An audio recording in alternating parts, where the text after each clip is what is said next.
Ron DeSanctimonious. I'm frustrated by you not answering a direct question. Trump needs to take a good look in the mirror. It's all going down. So now the House Republicans can't really legislate, and they've found a way to get rid of their speaker. They're now fighting. Let's start over here on Fox News. I'm furious. First of all, we're without a speaker. This is historic. Something like this hasn't happened in well over 100 years. And now what we've got is total chaos when the Republicans are playing out their infighting on national television in a historic way instead of fighting Joe Biden's policies. The one time we are up in virtually every metric as it relates to the Biden administration, you've got the Republicans going out there and showing how dysfunctional they are.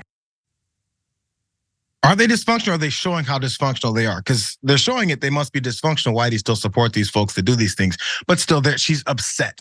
She's so upset that they went out showing their dysfunction. Is it that they're always dysfunctional? You just don't want us to see it? There's supposed to be some transparency when it comes to these folks. But I'm glad we're finally seeing it a little bit more now. That's nothing compared, though, apparently to Chip Roy, representative out there, who's also mad about this. Let's watch that. Some of our brothers and sisters, particularly in the MAGA camp, I think, particularly enjoy the circular firing squad. You want to come at me and call me a rhino? You can kiss my ass. Look, I've spent a lifetime fighting for limited government conservatism. I have laid it all on the line. I've not seen my family but for 2 days in the last 30 days. You go around talking your big game and you thumping your chest on Twitter. Yeah, come to my office and come have a debate, mother. You know why? Because I'm standing up for this country every single day. And Steve, I'm not going to give up. I'm not going to go to a nunnery. Because God damn it, there were people who were buried over in Normandy who deserve us to stand up for what they fought for. So that's what I'm going to do. And all of you out there who are out there saying what you're saying out on social media, you stick it. Wow, there's anger there outside of the fact that the camera's right up his nose. Outside of that, he's very upset about how this is all going down because the criticism is raining down. As he mentioned, I'm no rhino. I'm just trying to stand up. They mentioned Normandy and World War II and Hitler all the time, disconnected from everything they're talking about. McCarthy did it yesterday too during his marathon post-ousting press conference and how this whole Ukraine has something to do with Hitler. Still, if you bring it up, apparently it's supposed to be working towards your argument. One more piece though, because I want to respond to all of it, Brett, because this is now the levels of how this infighting is turned into the supporters out in the streets or on the internet saying things to folks who don't say it specifically and exactly the way they want. If you're not hardcore 100% Donald Trump MAGA, you're not one of us, and you know what that means. Let's listen to Charlie Kirk talk about it. This is so funny. Betsy says, Charlie, we see through you now. You're just like the rhinos. Quit calling yourself a conservative. You are a fake. Okay, Betsy. I'll listen to you when you've traveled 3,000 days over the last decade fighting for this country. Really, really clear and persuasive. Someone says here, who cares what come next, Charlie? Stop with your questions. The people like the former speaker who take bows for having a great record should calm down. Good for Representative Gaetz. Burn it all down. Okay. Honestly, burn it all down sounds like Antifa. I'm just gonna be honest. I'm just curious, what is the strategy here? What is the tactic? Who's going to replace? And I know these questions bother some people. Stop asking questions. Just do it. Take off the head. Okay, I got that. Well, what is the plan though? Because you need a speaker. So who's it going to be? Right. This is the one thing when it comes to infighting amongst Republicans, amongst folks that are always wrong, is once they start fighting amongst themselves, someone ends up being right a little bit. And I'm always uncomfortable with deciding that. The whole time Chip Roy was talking, I was like, shut up, Chip, or I'm gonna go ape ass on your ass. Like, it was Talladega Nights. I love when people have, like what I just did, like you have to censor yourself, but he kind of sort of does it. And he's like, I'm so effing mad. Jeanine Pirro. It's crazy. Like, this is happening. Matt Gaetz' calculation, I think it's not crazy to say that he looked at the force the vote fallout for people who were like, let's figure out a coherent strategy. And then was like, oh, but I know that if I just stick to like the most extreme version of it, at least I'll be seen as the most pure version of whatever the alternative could be perceived as being to the establishment. That's the political calculus. And you watch everyone kind of in between try to position themselves rhetorically in Republican terms as at least strong.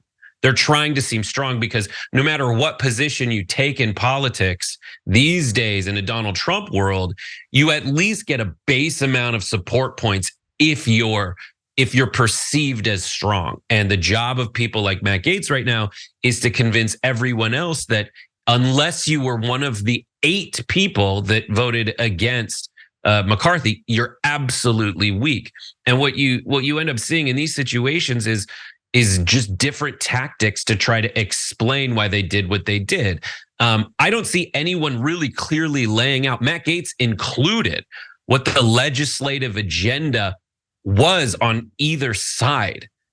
The argument from McCarthy's camp is let's not embarrass ourselves, which is important. And that kind of action has the kind of stuff we're seeing has submarined, not internally in this way, but has submarined previous speakers of the House and people on the Republican side when they catered to like the Tea Parties or in this case, the Freedom Caucus. But even members of the Freedom Caucus broke. It's weird. I don't know what Matt Gaetz's call is less spending, which is not populist, and no Ukraine, America first, which is just some kind of random goalpost they set up for themselves. But yeah, at the end of it, I love watching this. I think and the Democrats, as we played with the Hakeem Jeffries quote earlier, Hakeem is stating where the Democrats are now. Effectively, they are the party of stability. And the other side is going to kind of try to move that into being, you're the establishment, you're what we hate about politics, the way it is. But what they have to completely distract people from is like, no, a big part of what people hate about politics is what the Republicans are doing right now by just being completely useless, fighting amongst themselves and not portraying America as a bastion of strength, stability in the world. Well, and by the way, as it's getting destroyed, again, whatever fallout happens from not having a speaker and the delay that's not going to happen, the blame, as we saw from the top, Kevin McCarthy will blame his political opponents, and they hope that enough of their supporters will believe it despite what they're seeing in front of them. And it's worked so far, so why try doing anything else now? By the way, it did remind me, Kevin McCarthy, do you remember this, Brett? Kevin McCarthy is the last of the young guns.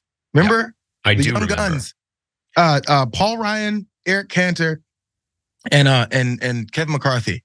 They've all been run the F out because the young guns were supposed to be the next wave of the new leaders of the Republican Party. And we're seeing what happens with the person who stuck around, right? Like Paul Ryan was like, I got my tax cuts, I got my speakership, I am leaving. Eric Cantor couldn't hold his own turf. He lost his own election because people were like, you're crazy. He got Madison Cawthorn. Kevin McCarthy stuck around the longest of them. But he too just is doing something. I wonder if it's going to be the fate of Matt Gaetz. Matt Gaetz is smarter than the rest of them. He's not smarter than Paul Ryan, but he's definitely smarter than Kevin McCarthy. And we'll see. I mean, he won a battle. I still don't know really what the war is. That's what people are asking, especially when it comes to Matt Gaetz's approach. Is it personal? Is it some action with politics? Does he actually want to change things? Who knows? But now that he's the silent speaker of the House who controls the maneuvers of the entire Congress, I guess, then that's where it is. For more political news breakdowns, interviews, stories of activism, and me trying my hardest to care about the occasional big celebrity news story, subscribe to our YouTube channel at youtube.com/The Damage Report. And you can ring the bell wherever it is so you don't miss anything.